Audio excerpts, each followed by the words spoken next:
On February 22, 1996, Space Shuttle Columbia launched from Kennedy Space Center to conduct mission STS-75.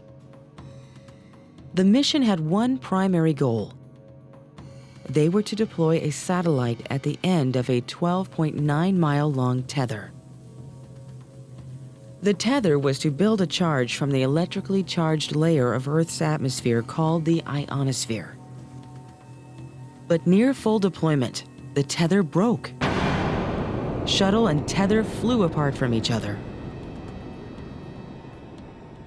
Using special cameras, the shuttle kept the charged, glowing tether in sight.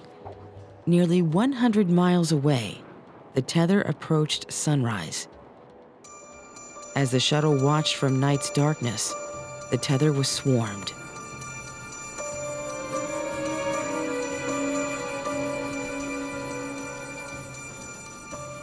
Columbia and the satellite now 77 nautical miles apart. Again, that call reporting that the crew can see the tether and see the satellite. It's beautiful.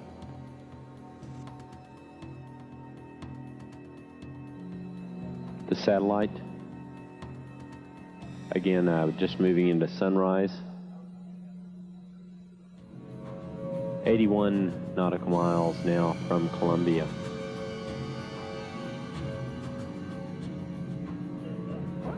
Franklin, we see a long line, a couple of star-like things, and a lot of things swimming in the foreground. Can you describe what you're seeing? Well, the long line is a tether, and there's a little bit of debris that kind of flies with us, and it's illuminated by the sun at such low angles. So there's a lot of stray light, and it's getting washed out quickly, but Claude is trying to do a quick, good job here adjusting the cameras. Copy that. Columbia, Houston, that's a much better view, a lot more contrast visible. I tried to adjust the focus, but I can't get better than that. Okay, Claude, thank you. Let's examine this footage in more detail. Just look at the incredible number of objects around the tether.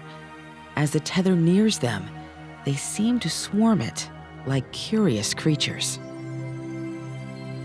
The tether and the objects are just at the edge of sunlight and darkness. Otherwise, these objects might not be visible.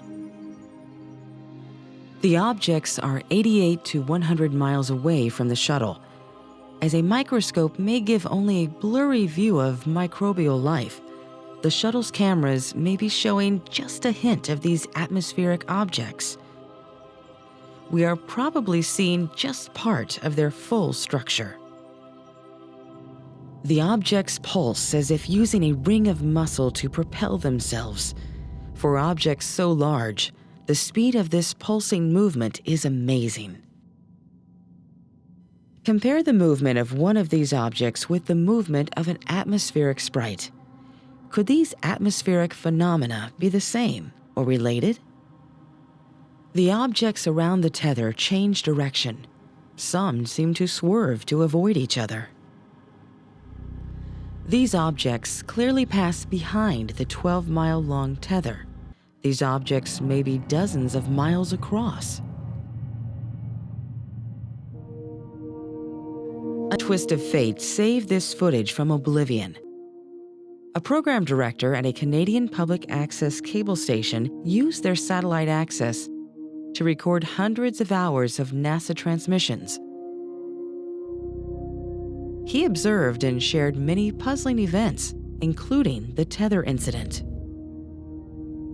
NASA observers on the ground with telescopes also recorded the tether as it glowed with power in the sky.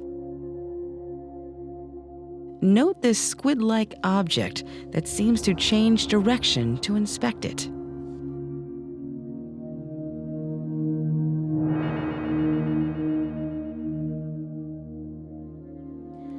Could this really be a swarm of giant atmospheric life?